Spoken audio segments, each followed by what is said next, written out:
죄값으로 그 후손 땐 야곱과 그 아들들 12명이 애굽으로 가게 되고, 애굽에 가서 바로의 멍에와 채찍에 시달리며 자그만치 430년을 사람 대접 못 받고 밤낮 벽돌 만들고 굽는 일을 해야 했습니다. 그저 그들의 몸값이란 감독자가 애굽 사람인데 게으름을 피우고 불만을 표출하면서 일하는 분위기를 해치는 사람을 그 자리에서 칼로 찔러 죽입니다. 죽여도 아버지, 어머니나 형제가 그 옆에 있다고 해도 한마디 항의도 못하고 눈 한 번 홀기지 못하는데, 그렇게 했다가는 또 즉시 그와 같은 죽임을 당하는 신세였기 때문입니다. 그러니까 호적도 없고, 호적이 없으니 소유권이 인정될 리도 없습니다. 그냥 짐승과 꽃 같은 말이나 소처럼 일만 부려먹는 노예와 같은 신세였습니다. 그것이 죄값에 팔린 죄인들의 신세라는 뜻입니다. 그런데 거기에서 그들이 혹독한 학대와 멸시, 천대, 구박, 또 노역에 시달리는 고통, 이런 것을 견디다 못해 그 원인을 생각해 보기 시작하면서, 아하, 전날에 우리가 하나님이 살리시는 은혜로 산 것은 틀림없는데 살리시는 하나님의 기대와 목적하시는 뜻을 저버리고 우리 육신이 현실적 욕구로 본능적인 생활을 힘써서 그만 불의와 타협하고 죄악을 일삼고 하나님 섬기는 것이 무슨 유익이 있겠는가 하고 번패스럽다. 번거로운 폐단이란 말의 줄임말이 번패입니다. 그러면서 하나님을 무시하고 완전히 능멸하는 죄악을 일삼느라고 이방인들이 섬기는 사람의 손으로 만든 우상들, 그것을 돈 주고 사다가 몰래 자기 집에 모시고 그들에게 예물을 드리며 절을 하고 복을 빌고, 그러니 하나님의 진노가 불같이 일어나실 수밖에. 그래서 그들은 망했습니다. 이것을 고통 가운데서 반성하며 깨닫기 시작을 하고 잘못 살았다고 울고 불고 회개합니다. 그래서 시편 기자는 고난당한 것이 내게 유익이라, 이로 인하여 내가 주의 율례를 배우게 되었나이다. 시편 119편에 있습니다. 그리고 또 같은 편에 고난당하기 전에는 내가 그릇 행하였더니 잘못 살았더니 이제는 주의 말씀을 지키나이다. 그게 무슨 뜻인가? 말씀을 거역하고 거스려 생각, 말, 행동했던 것이 죄악이라. 그 결과는 자신들이 살 맛이 없는 가장 비천한 존재로 전락하고 참 목숨이 저주스러우리만치 불행한 신세가 될 수밖에 없었죠.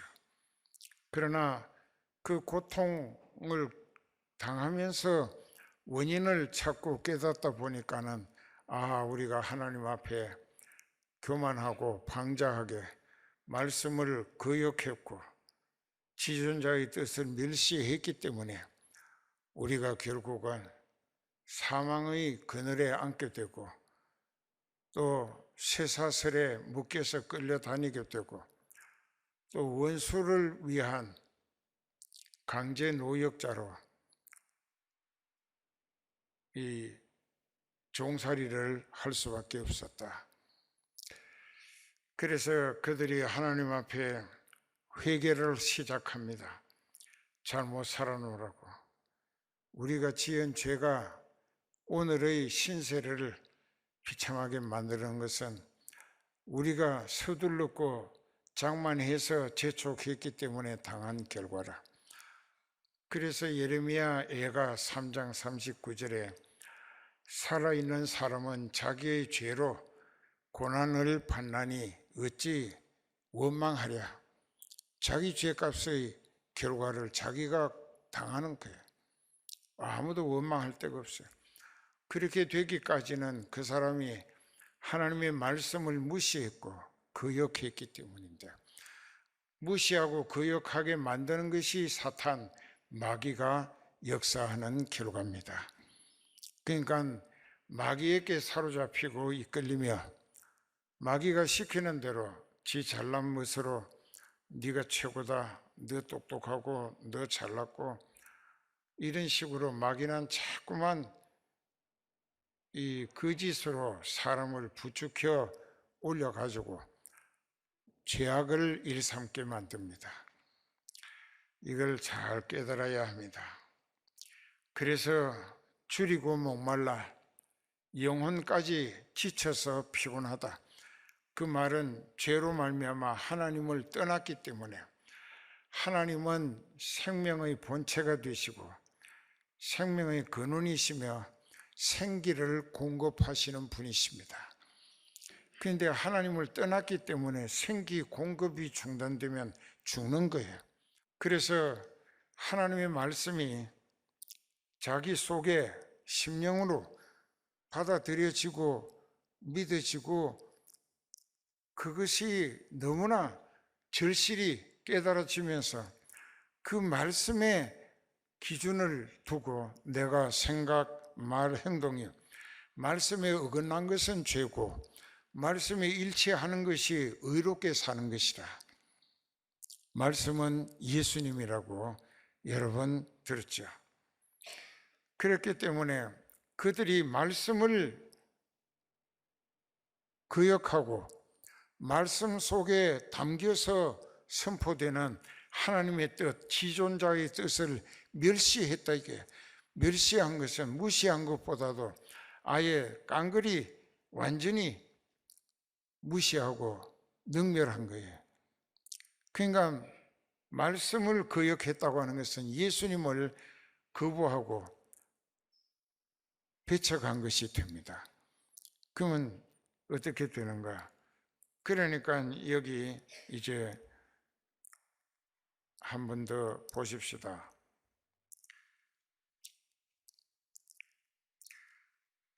10절부터 보면은 사람이 흑암과 사망의 그늘에 앉으며, 흑암이 뭐냐? 아주 새카맣게 어두운 것을 흑암이라고, 캄캄한 것, 그것은 깊은 절망을 의미하는 것이고, 사망의 그늘에 앉는다고 하는 것은 죽을 지경에 밀려가고 있다, 곧 죽음으로 밀려가고 있다는 이야기입니다. 하나님 말씀 거역하고 그 말씀 속에 담겨서 선포되는 하나님의 뜻을 멸시하며 무시하고 짓밟고 거역하며 능멸하게 되면 그 인생은 이렇게 비참하게 곤고와 쇠사슬에 매이고 또 흑암과 사망의 그늘에 앉게 된다는 것입니다. 그래도 여기다가 그 벌이 어떻게 나타났느냐? 그러므로 수고로 저희 마음을 낮추셨으니 살기 위해 발버둥 친다. 그러니 스스로 겸손해질 수밖에, 목구멍에 풀칠을 해야 사는데 살기 위해서 하나님이 생기를 중단하시니까 죽일 지경으로 몰려가는 거예요. 그러니까 아무리 살겠다고 발버둥 쳐도 자기가 살 것처럼 회복되지를 않아. 그래서 그들이 지쳐서 엎드려진다. 발버둥 치다가 지쳐서 엎어진다. 그러면 옆에 누가 형편이 좀 괜찮은 사람이라도 있어서 부축해서 일으키고 그 사람이 먹을 것을 좀 먹여주고 옷도 한 벌 입혀주고 하면 좋겠는데 엎어져도 옆에 돕는 사람도 하나도 없게 하나님이 만드신다 이게. 그러니까 죽으라 이거지. 그렇게 해서 결국은 돕는 자도 없다. 그러니 이제는 자기 앞에 다가오는 죽음을 피할 길이 없다 이거야. 죽고 싶지 않아서 죽기 싫어서 할 수 없이 저희가 그 근심 중에 어찌 살고 하던 근심 중에 하나님께 부르짖어 회개하며 용서를 빌고 얼마나 부르짖고 기도했던지 하나님께서 그 회개의 진정성을 보시고 그 사람을 그 고통에서 구속하시되 구원하시되 허감과 사망의 그늘에서 이끌어내시고 그 얽은 줄 쇠사슬을 끊어 주셨다. 벗어나게 하셨다. 하나님이 인자하시고 인생에게 행하신 이 놀라운 일을 인하여 그를 영원토록 찬송해야 한다. 그리고 그 다음에 이제 제가 논문을 깨뜨리시며 쇠빗장을 꺾으셨으며, 자, 놋문이라고 놋쇠로 만든 문은 그 안에 갇혀 있는 사람이 놋쇠 문을 볼 적마다 그 문은 도저히 열릴 것 같지도 않고 부술 수도 없고, 그래서 그 논문이 그 인생의 모든 것을 완전히 가로막아서 깊은 절망에 허감에 빠질 수밖에 없다. 이게 논문을 자기의 능력이나 기술이나 노력으로는 도저히 부술 수가 없어. 그런데다가 그 논문이 굉장히 두텁고 높고 큰데 쇠빗장을 꽂았다. 이게 아주 굵은 쇠빗장을 꽂아놨기 때문에, 그러니까 놋쇠문에다가 쇠빗장을 꽂아놨으니 나는 이제 여기서 살아나가긴 영 틀렸구나. 더 깊은 절망에 빠질 수밖에 없었는데 회개했더니, 철저히 회개했더니 하나님이 논문을 부수고 쇠빗장을 꺾어서 문이 활짝 열리게 해 주셨다. 그러니까 생기와 소망이 넘치는 살 길로 인도해 주셨다. 그래서 여기도 우리 인간으로서는 여리고 성과 같이 여리고 성이 이중성으로 되어 있는데 이 안성이 있고 바깥성이 있었다고. 그런데 그 중간에 공간이 있어요. 그리로 군인들이 순회를 도는 거예요. 그런데 그 성 넓이가 이쪽 안성 안쪽하고 바깥성 바깥쪽하고 11m 40cm야. 넓이가 굉장히 넓어. 그렇게 여리고 성이 그 난공불락이라고, 그건 중국말인데 한문인데 공격하기도 어렵고 점령하기도 어렵다. 이것이 난공불락이란 말이에요, 한문으로. 그런데 그 성을 그냥 하나님께서 허물어뜨리시니까는 그저 삽시간에 와르르 다 허물어지고, 그래서 이스라엘이 쳐들어가서 점령할 수 있었다. 그러니까 한번 생각해 봐요. 회개만 하고 하나님 마음에 드는 믿음 생활만 제대로 하면은 하나님께서 그 사람을 난공불락 같은 여리고 성도, 놋쇠문, 쇠빗장도 다 부수고 꺾어서 완전히 마음대로 활동할 수 있도록, 그 마음껏 자유를 누리며 은혜 안에 자유하며 하나님 뜻을 받들어 마음껏 섬기며 살 수 있도록 하나님이 해결해 주신다. 이게 그 해결을 어떻게 하는가? 그리고 또 미련한 자는 고난을 당하면서도 그 고난의 원인이 자기가 하나님 앞에 잘못한 죄값의 결과라는 것을 깨닫지 못한다. 이게 기계에 미련한 사람이야. 미련한 사람은 회개할 줄 몰라. 범과 자기가 지은 죄값, 또 죄악의 연고, 자기가 잘못 살아서 장만한 불행이 사망의 문에 가깝도다. 죽을 지경으로 빠져들고 있다. 이게 밀려가고 있어. 내가 어떻게 할 수가 없어. 그 고통에서 건지시는데 제가 그 말씀을 보내어 저희를 고치사 위경에서 건지시는 도다. 위경이라는 말은 죽기 직전 위태로운 지경에서, 그 위태로운 지경이란 말을 줄임말이 위경입니다. 그러니까는 말씀을 보내사, 그 말씀을 보내셨다고 하는 것이 말씀이 뭔가 여러 번 전해드렸죠. 요한복음 1장 1, 2절에 태초에 말씀이 계시니라. 이 말씀이 하나님과 함께 계셨으니 이 말씀은 곧 하나님이 신이라. 그 14절에서 이 말씀이 육신이 되어 우리 가운데 거하심에 우리가 그의 영광을 보니 아버지의 독생자의 영광이요 은혜와 진리가 충만하더라. 말씀이 육신을 입고 오시는데 그분이 예수님이었다는 것입니다. 그러면 아버지 하나님의 아들 예수님을 세상에 보내셔서 무엇을 하자고 하셨는가? 이사야 61장 거기에 보면은 주 여호와의 신이 내게 임하셨으니 이는 여호와께서 내게, 예수님을 말씀하는 거예요, 내게 기름을 부으사 즉 성령을 충만케 하셔서 가난한 자에게 아름다운 소식을 전하게 하려 하심이라.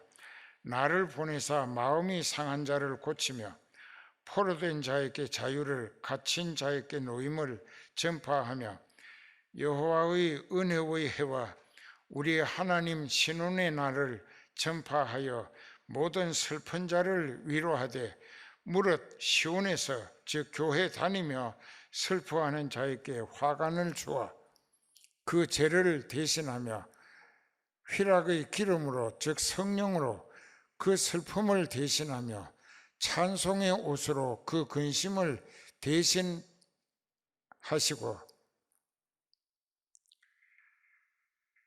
그들로 의의 나무 곧 여호와의 심으신 그 영광을 나타낼 자라 일컬음을 얻게 하려 하심이니라. 자, 하나님의 자녀가 되게 하신다. 예수님이 오셔서 성령이 충만해 가지고 모든 회개하는 심령들의 현실적 상황을 해결해 주시고 회복시켜 주시고 병들어 죽어가면 치료해 주시고 또 인권이 필요하면 자유인이 되게 하시고 또 필요한 물질도 넉넉히 주시어서 하나님이 그렇게 쓰신다 이게. 그런데 마태복음 11장 보자고. 마태복음 11장에 보면은 예수께서 12 제자에게 명하시기를 마치시고 이에 저희 여러 동네에서 가르치시며 전도하시려고 그 길을 떠나 가시니라. 요한이 옥에 갇혀서 그리스도의 하신 일을 듣고 제자들을 보내어 예수께 여짜오되 오실 그의 즉 메시아 그리스도가 당신입니까? 우리가 다른 일을 기다리오리까? 예수님 4절부터 대답을 하십니다. 예수께서 대답하여 가라사대 너희가 가서 듣고 보는 것을 요한에게 고하되 소경이 보고 안진뱅이가 걷고 문둥이가 깨끗함을 받고 귀머거리가 듣고 죽은 자가 살아나며 가난한 자에게 복음이 전파된다 하라. 누구든지 나를 인하여 실족하지 아니하는 자는 복이 있도다 라고 말씀하셨는데 이사야 61장 1절 이하의 말씀이 여기 마태 11장 4절부터 예수님이 자기가 하시는 일을 요한에게 가서 일러주라고 말씀하신 내용과 똑같다 이게예요. 그러니까 제가 말씀을 보내사 한 것은 예수님을 보내사. 그 우리는 말씀을 생각할 때 말씀이 예수님이다 이게. 말씀을 보내사 위태로운 지경에서 하나님은 회개만 하면 건져서 살리신다. 그 애굽에서 회개한 이스라엘에게 한꺼번에 금은 보화를 돈까지 430년 동안 착취당한 노동력 대가를 하나님의 방법으로 애굽 사람들을 두렵게 만들어서 10가지 재앙을 통하여 한꺼번에 다 이스라엘이 챙겨가지고 나오게 하신 거예요. 그러니까 바벨론에 70년 종살이 할 때도 그들이 회개하고 돌아오게 될 때 엄청난 재산을 가지고 오도록 만들어 주신 거예요. 70년간 못 받은 것을 한꺼번에 다 챙겨서 가져오도록. 이것은 무엇을 의미하느냐? 말씀을 깨닫고 회개해서 하나님과의 영적인 관계가 회복되고 나니까 하나님의 자녀라. 하나님의 자녀는 하나님이 책임지시고 살리십니다. 믿음으로 사는 한 하나님이 책임지고 살리시는 거예요. 그러니까는 영권이 영적으로 하나님의 자녀되는 자격을 회복받게 되니까 노예가 상전처럼 자기를 부려먹던 애굽 사람들이 돈보따리 금은 보화를 싸가지고 자루에다 넣고 무릎 꿇고 이스라엘에게 넘겨주면서 이거 줄 테니까 빨리 가지고 떠나라. 당신네들이 여기 더 머물렀다간 우리가 전멸당할까 두렵다. 그래서 떠나게 만드는 거예요. 돈을 챙겨 가게 하신 거예요. 그러니까 물질 관리권도 회복받더라. 영권 회복, 인권 회복, 물질 관리권 덤으로 회복받더라. 그러니까 돈에 궁상 떨지 말고 그 돈에 그 종로로 탈 것도 없어요. 그저 우리는 하나님 마음에 들도록 말씀 들을 때 깨닫고 잘못한 것은 서둘러 회개함으로 용서받으면 하나님께서 우리를 위태로운 지경에서 건져 사는 길로 이끌어 주신다. 믿읍시다. 그것이 어떻게 되느냐? 가나안 땅에 40년 만에 들어갔었는데 아까 처음에 말씀드렸지. 거기에 완전히 도시도 건설되어 있고 도로 하천도 정비되어 있고 그 전답이 옥토로 가꾸어져 있고 막 보리 밀이 아주 풍년을 이루었고 그리고 가축이 양이나 소나 염소나 그 외에도 닭이나 뭐 낙타도 있고 말도 있고 엄청나게 번성했고 또 포도원 또 감람원 또 그 외에도 이제 하나님께서 무화과 나무 농장까지 만들어서 아주 거기는 가면 알몬드라고 살구 비슷한데 그 알몬드 농장이 많이 있습니다. 이스라엘에. 근데 거기 원주민들은 자기들 잘 살고 후대 잘 살게 물려주자고 했는데 주인은 애굽에서 회개하고 광야를 오고 있는 이스라엘 사람들의 몫으로 하나님이 넘겨주셨다고. 하나님이 기뻐하시는 자에게는 지혜와 지식과 희락을 주시나 죄인에게는 노고를 주시고 저로 모아 쌓게 하사 하나님을 기뻐하는 자에게 주게 하시나니 이것도 헛되어 바람을 잡으려는 것이로다. 자, 이렇게 말씀 예수님을 보내셔서 우리를 위태로운 지경에서 살려내시고 하늘나라에서 영원히 살게 하시는 하나님 진짜 믿읍시다.